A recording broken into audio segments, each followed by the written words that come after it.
Hello everyone and welcome to another working lunch with Liam. It's the start of August, another new month of business, a Monday morning. Hopefully everybody's going to be keeping busy this next month. I know it's tough out there, but we are here every single Monday and Wednesday to introduce you to another business person or somebody in industry, somebody who's can give you some advice, some guidance, tell you about their story, where they've come from, what they're doing now, how they have survived lockdown or thrived through lockdown, hopefully, and what the future holds, and then learn a little bit about where they've been previously. So, as I say, every single week, we have some fantastic guests on this LinkedIn Facebook Live twice a week, and no more so than my next guest, which is who is a fantastic business coach, a great networker, has got loads and loads to tell us. I know that, so I'll bring him on screen now. Lateef, good afternoon. How are you doing? Good afternoon, Liam. Thanks for the awesome warm welcome and big up the introduction. I'm going to have to follow what now. Find the right superlatives. But to be fair, I think we're going to find out that there's not many superlatives that would suit you best. But you are an awesome business coach, an awesome networker. But first of all, tell us, where are you? What can you see? And then we'll get going. I'm in Preston.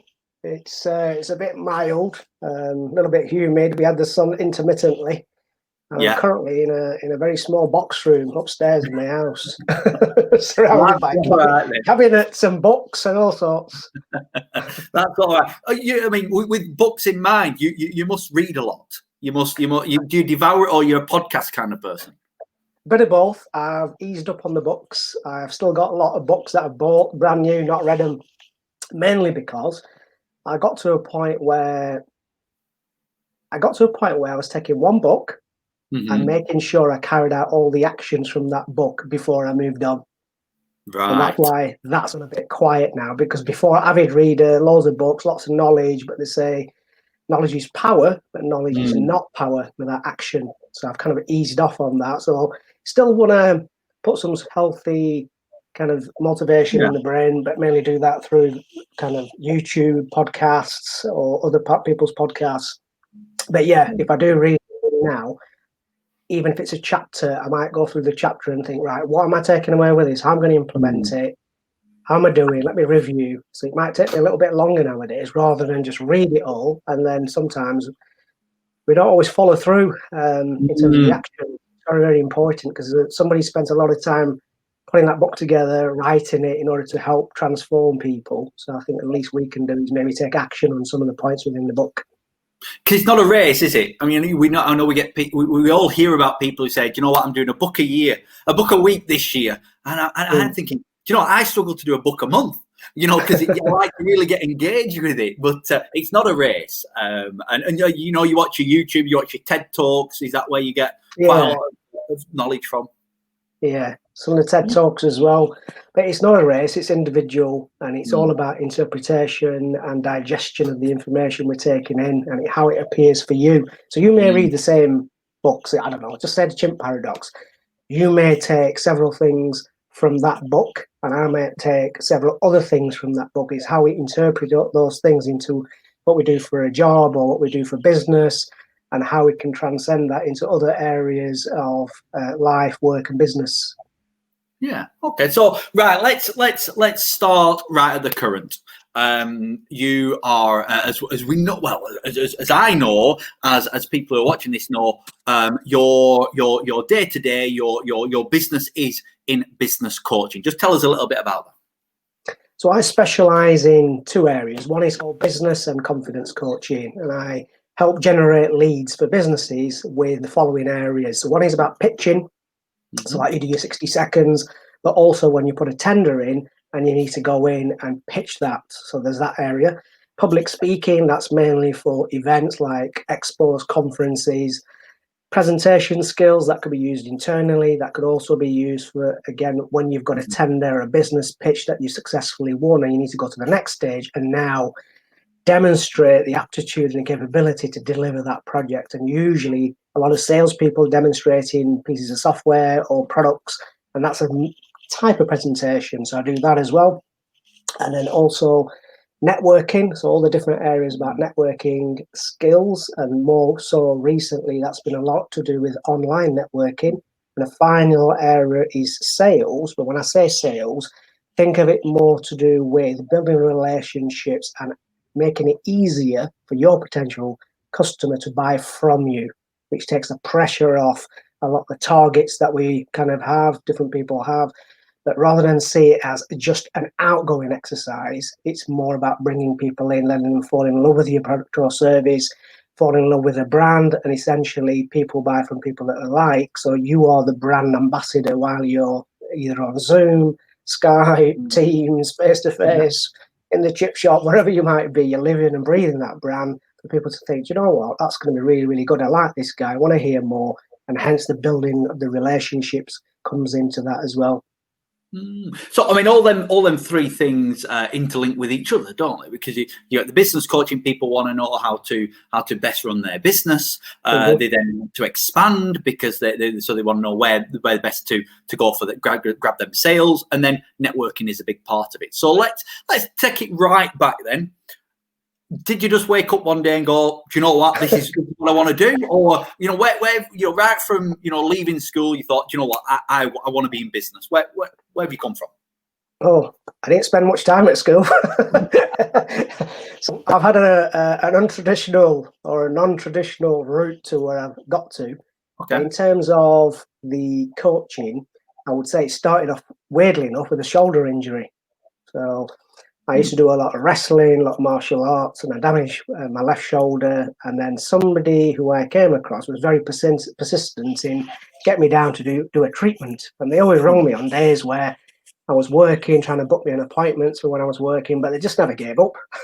And one of the days they said, I've got a slot for you, happened to be when I was on annual leave. So I went down, got the shoulder kind of initially treated, and then they gave me a leaflet with various of the services they offer, and at the bottom it said life coaching.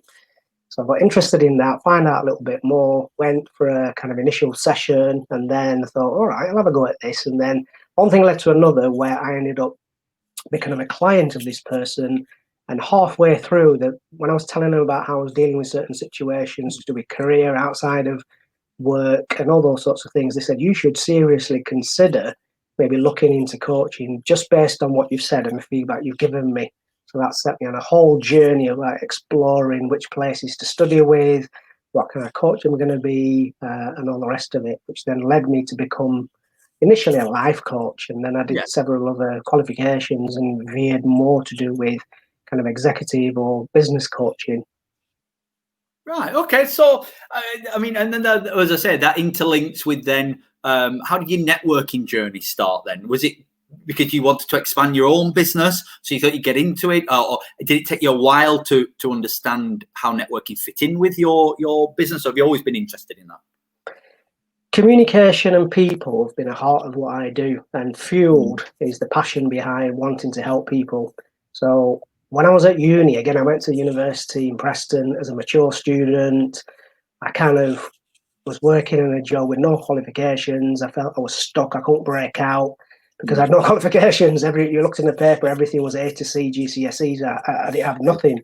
Yeah. So I was trapped in a way in that sense. Really good job, really liked it. But in terms of career progression, I felt that it was limited. And then I took the brave decision to go to uni because a lot of things floated in my mind about what it's going to be like. Is it going to be like school, which I never really enjoyed? How I'm going to deal with it? It's a massive, massive shift in mindset, moving out of the comfort zone to go in as a mature student. And then 6 months in, I was kind of feeling at home. And then some of the tutors were using my assignments as good case studies to say, you want to write an assignment like Lateef? And I was like just flabbergasted because I never really thought I could make it at the beginning, because I've been out of education for many, many years. My educational experience wasn't what most people have. I actually hated it. I was staring out the window most of the time. Creative thinking, I like to call it. But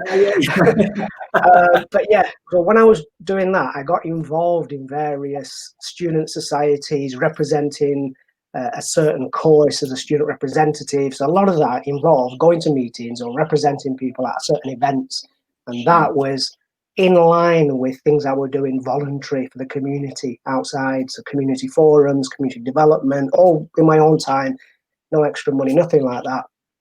And hence they involve going to events and meeting people. So that's where I think that initial bit of some of the formalities of networking or some of the procedures, even though they were quite informal, there was a certain structure. So I've learnt my way around that. In some of the meetings, you'd have a chief superintendent, somebody, very senior in the fire service. And in the first few times, I remember going around this big table where you have to introduce yourself. I forgot my name. I was stumbling over my words and that creeping death and hearts pounding. I've been through all of that, even though I was a mature student. It was just something I started to learn and grow and put practice in. And I had mentors within the field and said, you don't need to tell them this, you don't need to tell them that. Don't just say you're just a student. You've got to stand out on your own. And so I had a lot of good mentors, which I highly recommend to anybody, to surround yourself with people that give you that little bit of a boost, a lift up, can show you the way. So I went from that to then, once I graduated, I worked for a number of private sector and public sector organisations all the way around the Northwest. And they were majority community-based roles where you're working with tenants and residents association, community groups, regeneration initiatives. So you're always meeting people. Some of them are very strategic level, some of them are middle management, some of them are more community-based. So each of those, you need to know how you develop a conversation with different kind of tiers, I suppose. Yeah. So that's where a lot of the experience came. And when I started getting good at it, different people said, oh, well, I'll have a word with Lateef, he does a lot of that. And then I started getting into more, could say, mentoring, helping people. Around about the same time is when I was doing the shoulder injury and I got into the coaching. I started doing my courses around coaching. And you love it, don't you? You love meeting people. You love meeting people. You love networking. I know that. It's you can't go a day without seeing your social media, which is fantastic. Say, I've had a brilliant meeting with this person. You love learning about people, don't you? I do. I think it's the people that draws me, the conversation, seeing how I can maybe help somebody else rather than just trying to take. It's not really what I'm about. If I went to an event, I want to know a bit about you, what you do, how I can help. And that's how my brain is ticking straight away. And a lot of times, sometimes I might forget, which is not always good advice, but they always find out later on. But if it's 80% me finding about you, I still feel that's very, very valuable. I don't need to jump in and shove my business card under your nose. Yeah. I don't need to then look at saying to you, do you want to buy this product or service? Because I think that just comes naturally. But I wasn't a natural. Yeah, people said when I was growing up, you had the gift of the gab, but there was a lot of situations where I was really shy, out of my depth, not confident at all, very self-conscious about how I looked, how I sounded, all those sorts of things. So all the stuff I've done, I've developed to a point where I've just got better at it by repeatedly putting myself in a situation where I am uncomfortable, because there's no other way around it sometimes. All the techniques you can learn from a book, a podcast, even a training. If you put half a day's training on how to be a better and more effective networker, okay, you've got them 4 or 5 hours or a full day. But what is it that you do after that?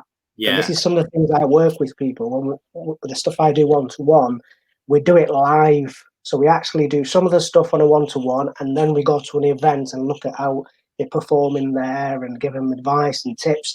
So it's very much in the middle of it all.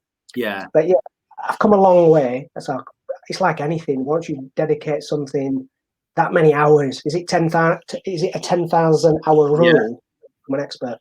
I don't think I'm an expert. I just love what I do. And sometimes, you might be at 3,000 hours, but the passion that you exude, and part of it is about that helping people, because people remember you more. You become the go-to person. It's like, go and see Liam because he knows a really good graphic designer, a web developer, an accountant, or a solicitor. And you're always known for somebody that isn't like, well, what, I've given you that lead now. Can I have 10 back, or can I have 3 back straight away on the phone? Yeah. So it's a bit of that kind of sort of dropping a pebble in the water. It kind of permeates. What you give out is what you get back. It sounds a bit spiritual woo-woo, but it isn't. No. It's worked very, very successful for me, worked very successful for the people I've worked with and lots of other people they've gone on to work with. But yeah, I've had loads of times where I've walked into the room and, you know, at a younger age, I've nearly frozen. People are saying, do you want to just sign in? And in my head, I'm like, no, I want to get out of the room. I've signed my name. And it's like, it seems hundreds of people just chatting away. Everybody seems to know each other. And once you break it all down, these are the kind of things that I've been helping other people with. It's not that case. People want to be there for a reason. People do genuinely want to meet other people, especially new people. So a lot of it is in the head, and then you've got to have loads of techniques to be able to break into either, you know, 2 people groups, 3 people groups. And I've got very unorthodox ways of breaking into what they call a closed group even. Please. I'm interested. Oh, they're a bit dodgy. We don't mind dodgy on here. Oh, I tend to do it where, imagine there was you and 2 other people, which would kind of reflect what you could call a closed group. So there's no real space. Yeah, there's no real space. But imagine I came in, signed in, I'm already scanning the room. And I'm thinking, oh, there's Liam, there's such a buddy, that's such a buddy. I think, right, I'm going to go over and say hi to Liam. And already I've clocked it unconsciously that he's in a very tight formation. Shall I leave him? Shall I not? What I'm looking for in the kind of milliseconds, really, by writing my name down and getting my name badge or whatever, is if I can make eye contact, even if you're 15, 20 feet away. If I make that eye contact, I'm sending you a signal through my bright smile, and I'm kind of give you a nod, little hand gesture, and I might then even go something like that, which means I'm on my way. And then what should happen is, I don't do it with everybody. It's got to be with somebody who kind of knows you well enough and understands networking to sort of get those signals, because they're all non-verbal. And as I'm walking, I might shake hands with a few people, nod, check out other people. So by this time, 10, 15 people, I've worked out who's in the room, who I've kind of nodded, who I want to go and speak to after, who do I not recognize, how many name badges have I seen. It's all kind of floating in very, very quickly. And then as I'm heading over to you, imagine you're to my left, so I'm getting a side elevation to you, and the person who is stood to your right has got their back to me. So I can't really do anything, but what I might do is just do the old Columbo, give it a nod and a wink, and what should happen is you may turn around and go, "Hey, Lateef, how you doing?" If I get my hand in, which always happens, I'll get my hand in, I go, "How you doing, Liam? You all right?" And I just need to shuffle up a little bit in order to create a little bit of space. Now, that could be a no-no for people that do more traditional training around networking, saying it's a closed group, you shouldn't have done that. But I work unorthodox because it depends. From a way off, I can still see your body language. I can still see maybe not the person who's got the back to me, but the other 2 people who are at the flanks. What kind of conversation? If it looks deep, you can sense it. So I might give you a nod, and maybe if I went like that and I'm not getting much response, it means they're into something heavy, these guys. They're just talking about something I don't really want to go and interrupt at this moment in time. And most of the time, I've gone in, shake hands, and you, being a good networker yourself or an excellent networker, have moved half a foot, which gives me a little bit of space. If you're really good, you'll say, "Lateef, meet Brian. Brian, this is Lateef. This is Sharon. Sharon, meet Lateef." And again, Lateef is this, Sharon does this, and now we're in a group of 4. Perfect. So, I'm interested in That's my ninja networking. And I've got tons of them little techniques which people have tried and found very, very successful. But again, some of it's on just developing it over and over again. Some of it's about confidence. I have had it a few times when I've nodded and somebody nodded back. I've tried to go over and they've remained in a closed group, but I've been a bit cheeky. And again, I've told you it's unorthodox, all right? I've not written a book about this. I've just tapped you on the shoulder. I just tapped you on your shoulder very politely and said, "Hi, Liam, just come to say a quick hi. How you doing?" And I might just do a quick hi to everybody else, but shoot off, because I know that you've not your body language hasn't reflected saying come in because of whatever reason. You know, you might have been trying to close this client. You finally got them. You're thinking, right, Lateef's on his way. I don't really want to scupper him a chance to do X, Y, and Z, so I'll be polite. But you've got to take it on a case-by-case basis. So there'll be people watching this who were similar to you back when you first started. You were nervous, you were shaking. Was that because of lack of exposure, or was that a family thing? Your mum and dad, etc., etc. Where did that start? And then what's the best first step for somebody thinking, I know I need to kind of do a bit of networking. I know I need to know more people. Yeah. From your experience, what's that first step?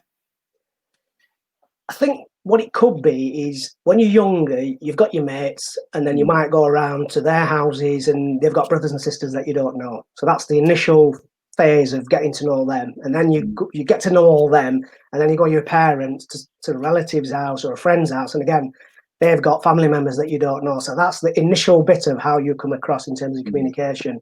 If you're very shy, you're kind of sat like that, and your mum and dad saying, talk, they're asking you how you doing at school and all this lot. And then there's some kids that they just they're in there all day. It's like they've made it their house. And it's taking each of those incidents and thinking, when you're young, you don't always think like this. But if you take the same philosophy and build it now, you think, right, if we will go to Uncle Harry's next time, what can I do differently? I'm going to change that. Is it about sitting upright? Is it about answering the questions? Is it about asking a couple of questions? Is it about playing with certain kids that you think, I'm not really sure about them, and they turn out to be fine? So the first step would be is maybe go with what the intention is. Why do you want to go and network? Are you going just for social reasons? Is it 50% social, 50% business? Do you have a target in mind? So is it about a product or a service? Whereabouts is it? Is it local? Is it regional? Is it national? Is it industry based? Once you've got all that, you can do a lot of planning and preparation in terms of understanding who runs the network, what types of people. So if you were running one, I'd naturally ask you, I'm going over to Barry. Can you tell me a little bit about your group that you're running? How many people is going to be there? Imagine I'm coming as a guest, right? So I get a lot of background, and you being you should make me feel comfortable, welcome, which I know you're gonna. But imagine I didn't know you. You've got them skills. That gives me a lot of boost, I suppose, to go in there, make it very manageable. So it doesn't look like I go in a room where you've got expert networkers and I'm going to be a really, really odd one out. So I've got to manage that. And my own mindset could be right the way from getting ready to. So what you've got is you've got your own brand, your personal brand. So you've got a personal brand, one of which is your beard. I've got one. And on top of that, we will have trendy shirts or jackets, depending on the time of the year, whether we're trousers or skinny jeans, and certain type of shoes, or the handmade shoes. All that fits into your overall brand. And then you've got the company you work with, how you amalgamate the two together. Yeah. So imagine when your beard's kind of oiled up, you're looking in the mirror, there's about half an hour, 40 minutes to go to your networking event, you put your nice jeans on, your best shoes on, you put any accessories on, you're thinking, do you know what?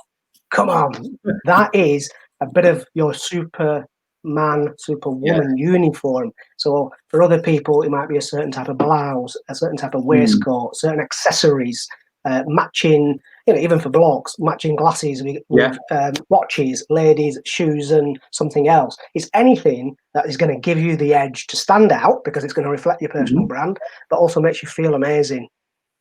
Very good, very good. So let's go back. I mean, we're in the middle of something that none of us have ever been through before. Let's go back, second week in March. Yeah. What were your thoughts? Second week in March just before I do that, let me just finish off on the other thing. So there's other things you can do. You can help yourself relax. If you've never been networking before, it's a new place.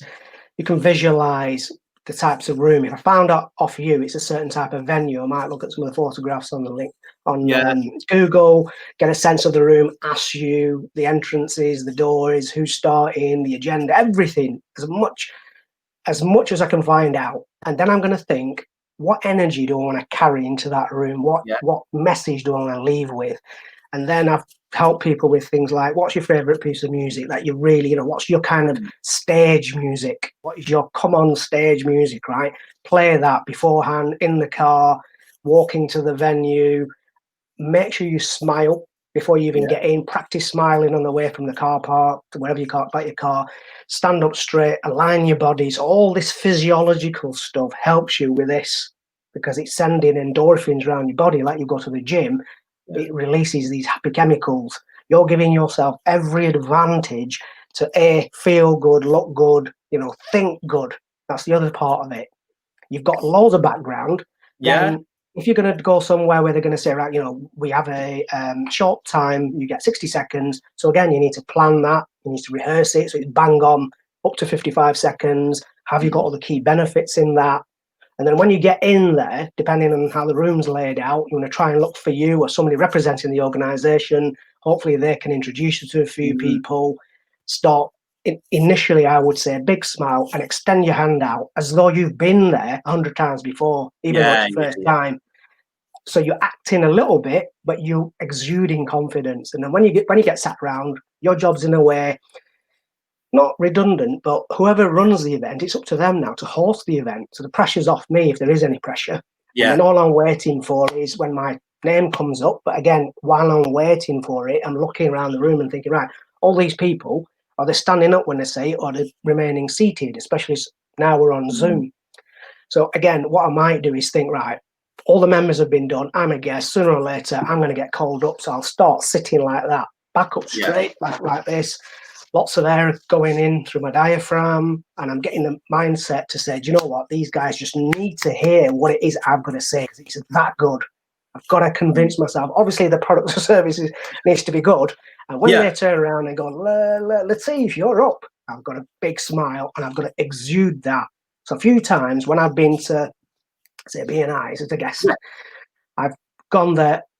I'm not a very early morning person, but I've checked the whole room out while everybody's having bacon butties, teas and coffees. I've walked around the whole room, getting my footsteps right into the carpet, exactly what it feels, because my aim was not to stand and deliver the 60 seconds where I was sat. I wanted to move around. So I needed to work out how many seconds it's going to take me to move around to like where the presentation screen is or away from that. Okay.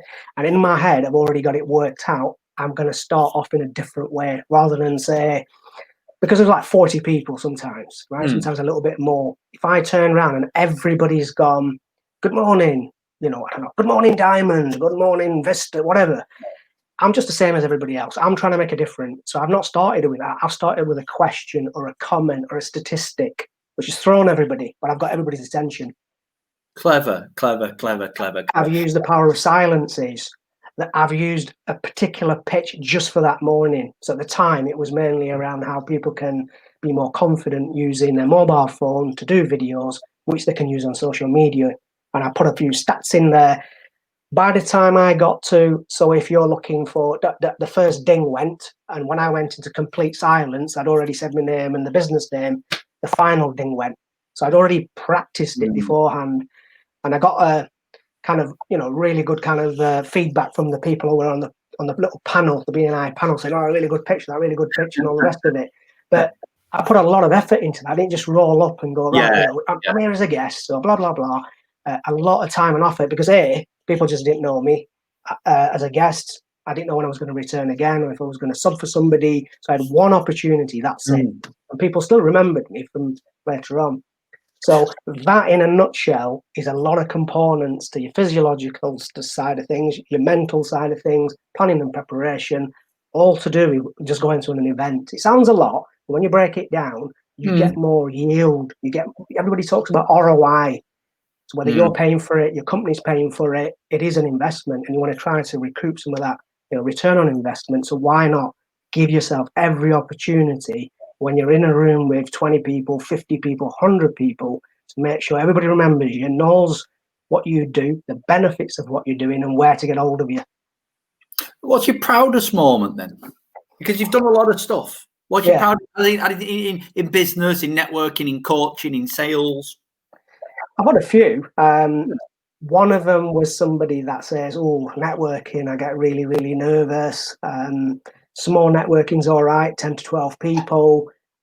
I hate doing like a 60 seconds." So that particular client, I got them to come with me to an event that had 120 people, something they would never do, which is sit at the front. They always sit at the back. So I made them sit with me, not physically, but encouraged them to sit with me and the benefits. So they sat with me at the front. They turned around, and although they're not the tallest person, the way they presented themselves and projecting themselves without a microphone, they confidently said what they did, where they're from, to 120 people. And straight away they said, without your help, I'd never have done that. Mm. So we've had things like sales-wise, we've had people who are, for example, quite a few people from BNI, I would say, have won the best pitch, the trophy, just working on that with them. And then I've had a few salespeople who become the top sales performers, mainly a lot to do with mindset, So it's about how they perceive themselves, being able to identify where it was falling down a little bit in the sales process, and if there's elements in the closing process.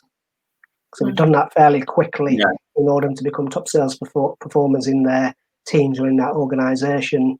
Presentations, we've had people who have gone from not really speaking, not wanting to speak, to then being a conference speaker at the UK business show, where people like Theo Fetis speaks, and it's like a 2-day event. So somebody was exhibiting there and I helped them deliver like a 10-minute talk on digital marketing, and then they wanted the outcome is they wanted people to visit the stand. So we worked on them that way. Strategy wise, have helped businesses kind of reform the strategy. When I say strategy, it's not so much the corporate strategy, it's mainly like looking at what they want to change, how they want to streamline things, and then also put a plan in place for them and the team to all kind of bond together so everybody believes in that going forward. So it's been a number of things. You've done a lot. You've done a lot. So hopefully spare us 3 or 4 more minutes, because I really want to understand who actually you want to speak to. Because this is what we're going to be selfish. We're selfish on this channel. Who do you want to speak to? Who do you want to work with? Really nail it down if you can. So there'll be somebody watching on a group somewhere that we're going to share it out to, and you think, actually, I fit that bill. That's who I am. So who do you want to speak to? So I traditionally work with business owners to help them with planning the business. Like there may be, I report to you and you report to Mike, for example. Then who does Mike report to when he needs somebody to help him or her, for example? So I work with the business owners to be their kind of right hand and guide them through a lot of the things that are going on in the organization, whether it's been during this difficult time where they've needed to downsize a little bit, or whether it's organizations that are wanting to grow. And then it's also looking at team members who are either going to get promoted, they're going to have career progression, or onboarding. So they've had new people on board and they want this person to make sure they fit in well, whether it's a management position or non-management position. And then you've got apprentices within the organization that could be helped with different roles that they're not experienced with. So it's people-focused organizations where you believe in your team, you want to invest in your team because it creates retention, a happy workforce. So I've been doing that. But during lockdown, I've done quite a lot of just bite-sized sessions, like a blocks of 3 with people who've been suffering from stress, anxiety, those sorts of things, because there's been people coming in and out of furlough. The bosses, to be fair to them, have said, listen, any chance you can do a few sessions? I've had a word with them. I think they may be struggling, but it's not a conversation I want to go into deeper. So how much does it cost? Blah, blah, blah, blah. You go and work with them, because I want to make sure that they don't kind of get isolated to a point that they just think, I'm just going to leave, or they're not functional. Because imagine the cost of an employee that goes off on sick. It's huge. So you've got that element to it. And then the other traditional stuff is just about working with teams to kind of help them with their roles. So that could be sales related, like the presentation stuff and all the rest of it. So HR directors, HR managers, business owners who have the people at the forefront of their mind, which sometimes can be a little bit difficult if they're firefighting. So again, I'm trying to help businesses, or I have been working with businesses that are sick and tired of firefighting, because it never ends. So they've kind of got me in to go, listen, we've been doing this, we've been successful, but this is how we've been doing it. Now my kids are growing up, or I'm finding I'm running out of breath nowadays. I'm just stressed out. I can't carry on. I'm going to have burnout. And I'm delegated loads of stuff. Because it's firefighting, we haven't really got a clear way of working, which is the kind of strategy. A lot of my stuff isn't all written down in pretty documents with graphs. It's literally around using flip charts and whiteboards and interactive boards to look at something that is practical, actionable, and sustainable. Because the document writing side can be done fairly quickly. It's Yeah. more about, I could give you a 500-page document that looks the bee's knees and say, there's your strategy, give me a whatever for it. And then what would hurt me is in 12 months' time, you're not implementing any of it. Because we've not really understood the crux of what's been going on. I'd rather have a side of A4, 2 sides, which has just got bullet points on, and you've gone, you know what, we've done this, we've taken on new staff, or we've downsized, we've moved this, but the businesses are still going. I'm still employing people, and we had a bit of a turbulent time during this, that, and the other, but through the cash flow, here's where we can see we're going to be on the brink of moving back. We could talk all day, Lateef. Yeah. Could talk all day. Honestly, maybe we should book another session. I think we maybe need to. I mean, it's not therapy for me, but it certainly we could go. Honestly, I've got 100 questions, but we can't go on forever. We've all got things to do. People who are watching, so we maybe need to book another session. We need to probably do a follow up to this.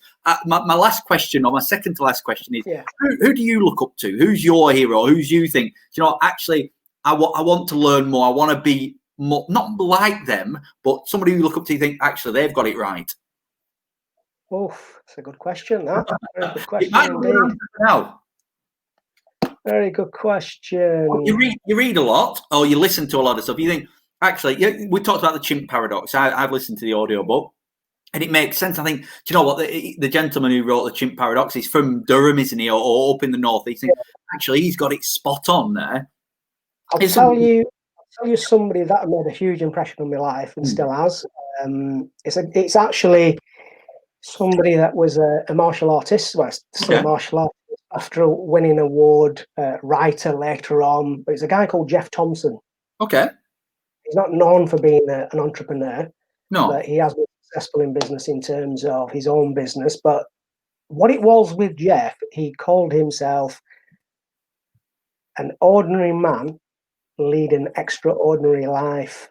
Okay. And in his first book, which was called Watch My Back, which was like a bit of a cult classic about him being on the doors in Coventry for so many years, that's when he wrote his book, where people were saying to him, "You're lucky to have a job in a factory. It's a job for life. This is what we do. This is what our family does." And he wanted more. And then he's written several books, and he's quite hardcore in terms of mindset. Well, if I can write one book, why can't I write 2? If I can write 2, why can't I write 5? To me, he was one of the only guys, obviously because I met him, he mentored me, so a different kind of vibe on that one.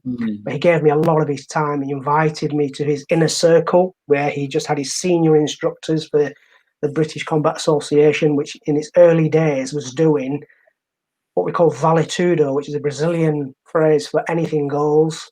Okay. Which was the inset for cage fighting, with rules, but certain rules. And then these guys were doing mixed martial arts years ahead of people heard of Cage Warriors or UFC or BAMMA or Bellator and all this kind of stuff. But he was very spiritual. He started getting into yoga. But if you read some of his books, you'll know that it was a tough cookie in his day, but how he changed the whole thing around of what is perceived, what you can physically feel you can do, and how you move out your comfort zones, and the pain it's been for him to try and write books at times and hustle and go forwards. And because I met him quite a few times and he shared lots of advice, and some of those things are like, he's even said, I know it's not what you want to hear, Lateef, but da, da, da, da. So sometimes it's tough love. So that's always stayed with me. So that would be one of the main guys. But then I think that would be the main guy, really, even though there's lots of other people. Yeah, of course. This is a guy that I've personally been around, listened to, put things into practice, read his books, and fed back of how things are going and all the rest of it. People used to line up to kind of, when I used to go and stay at this guy's house, Steve, in Coventry, and I used to say to him, well, we'll just go into this Thursday session with Jeff. And it's just there's only about 6-7 people. That's it. Wow. Just his senior instructors have been training with him for years and years and years. And I was like, nobody, not even a black belt. He goes, what I like about you, Lateef, you're always searching. You're out there. Look, you've come all the way from Preston. You're trying to do this, and all this sort of stuff. And he was trying to harness that energy for me to propel me forward. I don't think his website's up, to be honest with you, but he used to do all sorts of things early days. you talk about podcasts, he was doing them ages ago. Yeah, Talk about motivational videos and books, doing them years ago. Phenomenal guy. So he's probably the biggest impression. I'm just reluctant. I'm just trying to think of. I don't know. The only thing I can think of is my uncle when I was very, very young, and he was a businessman with businesses in Africa mainly. But he always dress, even just sat around our house as a guest. He'd be in a 3-piece suit and a tie, and he'd send me to the shop to get some, I don't know, the Telegraph or some newspaper. He'd always advocate learning and studying, which I couldn't be dealing with. But his approach to business, and because I used to see him with a briefcase and going to all these meetings and all this lot of stuff, I always used to think, one day I want to be like him. I want to be I never wore the 3-piece suits generally, but he was the first inspiration because he was in our house. He was just talking to me like it was like his son. He bought me my first bike before my dad did. Yeah, he bought me a little budgie, which is a smaller version of the rally chopper. Yeah. So he believed in me as a very young kid, and I put him up there in terms of all these businesses that he had. He was successful in business. Passed away now. But yeah, he was one guy I looked up. I thought, what, one day I want to be like him, wearing the suit or doing businessy type things, which I never really knew at that age. I think I was about 7, really young. But yeah. So last question. Yeah. Where can people go to find out more about you? How do they link up with you? Go on, give us a shameless plug. Oh, thank you. I'm on LinkedIn as just Lateef Badat, or Lateef, the business and confidence catalyst. But yeah, Lateef Badat on LinkedIn. I'm on all the other social media channels. So Instagram, I've got a Facebook page, which is Lateef Badat ALB Coaching. Hit me up on there if I can help you. I've got a newsletter that goes out once a month. That'll be out. Update on today. It'll be out tomorrow, so you've only got a bit of time. But you can subscribe for that for free. There's always success tips in there for life, work, and business. If I can help somebody, I always will. But check out, I've got like over 90 recommendations on LinkedIn from happy people. You just need to check out there. And let's start the conversation. Start the conversation, connect, pay it forward, more than happy to do that. And thanks for your time today. Liam, appreciate that. Well, we're gonna have to revisit this. I think we should, shouldn't we? We should kind of do another one. We'll line something up because 42 minutes is certainly the longest interview that I've done so far. But it was. I could go on. I could go on. Yeah. Well, we'll revisit it. And thank you so much. What are you doing for the rest of the day? I've got a client Zoom in about an hour. Wow. And then I've got to do some social media stuff, and then I'll chill out for a bit, ready for tomorrow.